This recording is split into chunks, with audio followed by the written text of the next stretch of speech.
Hello, so in today's video I'm going to talk about shooting, but there is something I forgot to mention in movement, so I'm just going to talk about that very quickly first. So let's say, for argument's sake, this unit at the front here is fired and it's reloading, but this unit at the back, because these were in the way last turn, they couldn't fire, so they want to move forward. So in movement, you can move through your own troops. So these would just move to this side of them like this. You can do this provided you don't finish your move on that base. As long as you can get to the other side of them, you're free to move through your own troops.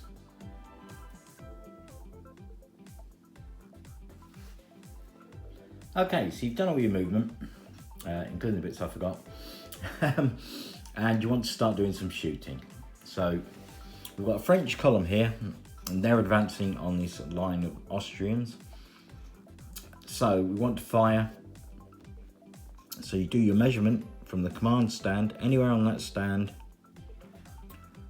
up to the French column, see what the distance is, and roll the appropriate amount of dice that you require to hit. Each base has got its own stats, and I will go into that more when I talk about building an army and breaking down the units a little bit more. And when I go into building an army, I'll start to talk about orders of battle and that sort of stuff. But for now, I'm just going to stick with the basics. So these are all shooting. Each base gets its own number of shots. They fire at the French. The French take their saves. Now, I know in Napoleonic games, not many people wore armour. Probably only cuirassiers, but nobody else. But I'll explain why we have saves. It's a game mechanic, and I'll explain when I talk more about saves, when I go through the individual army units and that sort of stuff and the stats. I'll explain why we have saves in this game. So basically, if you've got muskets, you've got three different ranges. You've got long range, medium range, short range. At long range you hit on 6s, medium range you hit on 5s, short range you hit on 4s. There are a couple of things that can add to this. So if, for argument's sake, you haven't fired yet, it's your first opening round, you get +1 to hit for that, for fresh volley. And you can also take aim, and that gives you a +1 as well. So for argument's sake, if these were at long range, and it's the first time you fired at them, you could take aim and first volley, so that would mean you'd be hitting on 4s rather than 6s. So if you wanted to, for argument's sake, you could give a brigade orders to both of these units of Austrians from your commander, and they could both fire after movement. They could both fire into this French column. And obviously the idea there would be to stop that column in its tracks by causing it to, fail a fatigue, resolve test. So in my rules, the French, when they're in column, get a special rule that they can ignore their first resolve test. But I would imagine they'd have took a bit more fire before they got this close anyway. So this is why it's a good idea to add extra battalions to your column to make it a bit bigger so it can soak up more casualties. And that way it's a lot less likely to fail any resolves, and it will actually get into combat. The only thing to be wary of,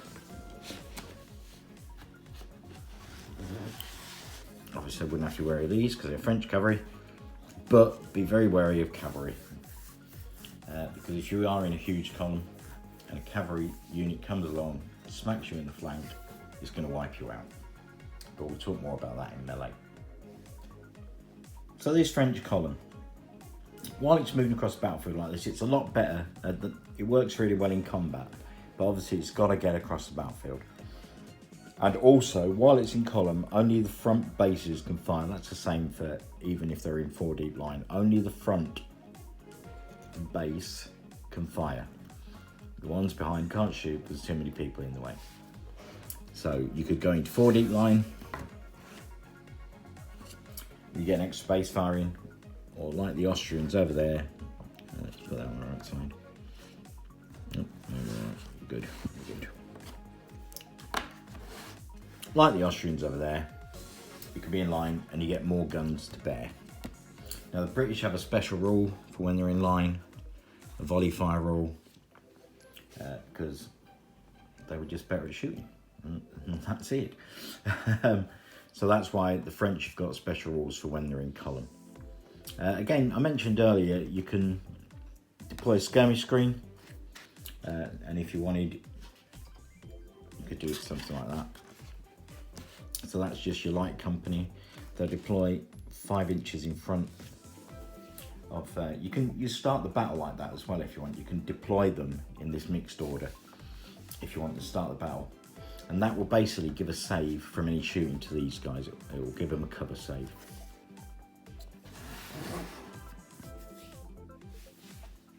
So shooting with light troops and shooting at skirmishing troops.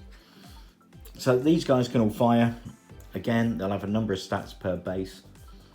There is a special rule you can buy them which makes them better shots, because generally the light company would have been better shots. And there's a special rule you can add to them to give them that. And they just pick a target and shoot at it. And also, if you are shooting at light troops and they're in skirmish order like this, then they will get a benefit as if they are in cover. To improve their save slightly. If they all line up and act like a normal line battalion, then they lose that cover save.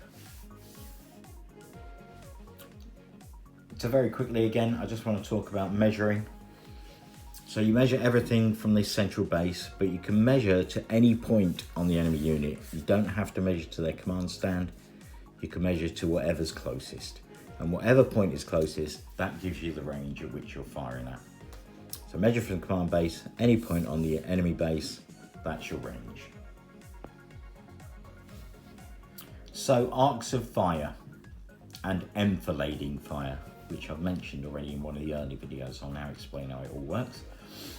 So you've got your front arc. So your front arc is basically the front base and just a line going straight across that way.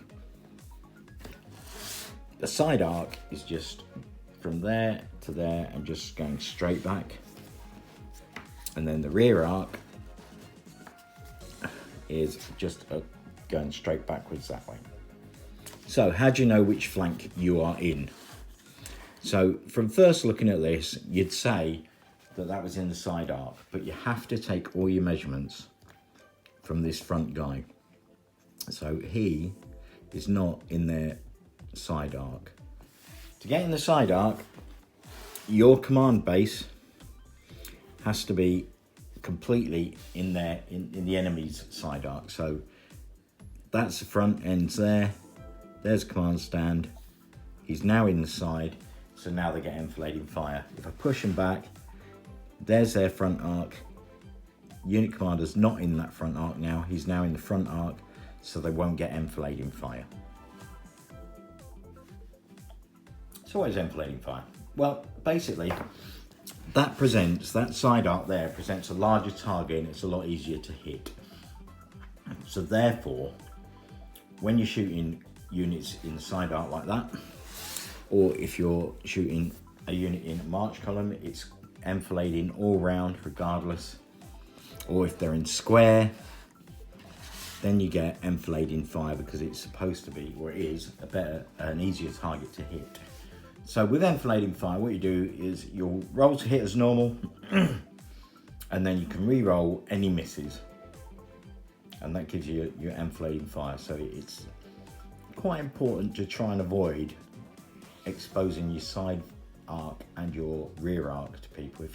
If you enfilade into somebody's rear, let's say these poor French happen to have these Austrians turn up out of the blue, and they're in the rear arc now, that means they'll get +1 to hit and re-roll all misses because they're shooting in the rear, and you should never expose your rear end to anybody. So brief summary again. If you want to give these orders to fire and they pass, you take all your measurements from the command stand, anywhere on there. You can measure to any point on the enemy base, and if you're in range, then you can fire. It will mean sometimes some of your guys are going to be out of range, and some of them might even be at close range when everybody else is at long range. It doesn't matter. Just measure from that base. As long as he can measure and see, then that's all you need to worry about.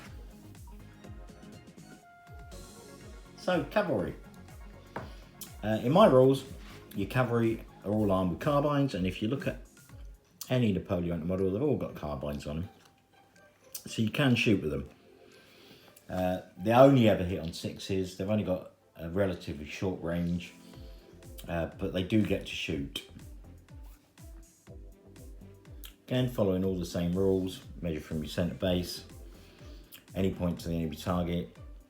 You get so many shots per base. I think it's 2 shots per base per cavalry. And again, these guys can suffer from being enfiladed, so if you get into their side arc, you'll get enfilading fire. And if you get into the rear rank, you'll get enfilading fire +1 to hit. So be wary about that, because your cavalry will be darting about the battlefield quite quickly. Especially on a 6x4 table, cavalry are really king. There's something really to watch out for. But they follow all the same rules for shooting as the infantry. So, artillery. You can't shoot for your own troops, that goes for everybody. And especially so with artillery. If they're on a hill, they can fire over the tops of people, but if they're on flat ground, you cannot fire for your own troops. Unless, excuse me, unless you've got a howitzer, they can fire over the top. But all other cannons have to have a clear line of sight. Now, in my rules, you've got light guns, medium guns, and heavy guns. They've all got different ranges, but they all work pretty much the same. And I'll go into a little bit more detail about how guns work when I break down the building an army, and I'll go into artillery and their stats and all that sort of stuff. But that's a simple case to remember. Clear line of sight to target, unless it's howitzer. Can't shoot for your own troops. Everything else applies the same. Measure from that base to any point on the enemy unit you want to hit. Check your ranges and see what score you need to hit, which is in the stats for each gun. So then we come across commanders. So I forgot to mention this in the movement phase as well, but when you're doing movement, your commanders can move at any point during that phase, just so you can get them closer into command range. If your units they're giving orders to are within 12 inches, there's no penalty. Over 12 inches is -1. Over 18 inches is -2. So commanders cannot be shot at unless they're the closest target. So be careful where you put them, because they can get killed. And then you'll find your brigades without commanders, and they'll suffer penalties to leadership because they haven't got any leadership anymore. Your general can step in and help, but you can only be so many places at one time. But I'll go more into commanders again when I break down all the troops. But basically, unit commanders can only be shot at if they're the closest target. Dropped my phone, sorry about that. I don't know if it came out. Anyway, so shooting, summary. You are allowed to do up to 2 shooting actions in any one turn. The actions you can do are shoot or fire. You can only do that once. Load and aim. They're your 3 actions you can do for shooting. You can only shoot once per turn. So make sure you have given orders to fire, otherwise they won't shoot.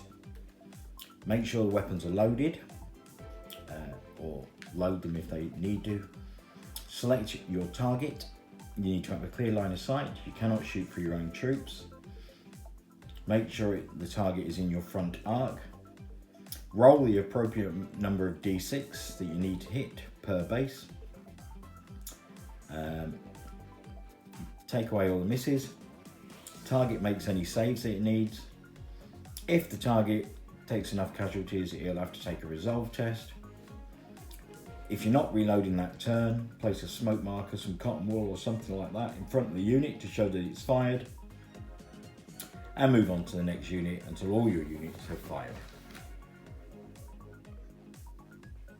So I hope you've enjoyed this video, a little bit more of an insight into how my rules work for shooting. Next video will be about melee or close combat or CQB or whatever you want to call it. CQB is probably a bit of a modern term for Napoleonics. And I will get into that in the very next video. I've got that niggling feeling that I've forgotten something. So if I have forgotten it, and you've already got a copy of the rules, let me know in the comments below. If you've got any questions, let me know in the comments below. If I remember whatever it is I think I've forgotten, God, I'm so old, then I will put that in the next video, the melee one. Or if I haven't forgotten anything and I've been really clever for a change, I should probably script these videos, but I'm just doing them on the fly. Yeah, I'll put it in the next video. Thank you very much for watching. I hope you're enjoying this series of videos. I hope it's helpful to some of you out there, because when I started, I could have done with some videos like this. I didn't have a clue. You'll find that a lot of Napoleonic rules are quite similar, so you can't go far wrong by watching this series of videos anyway. Yeah, enough waffle. Stills at the end. Bye for now.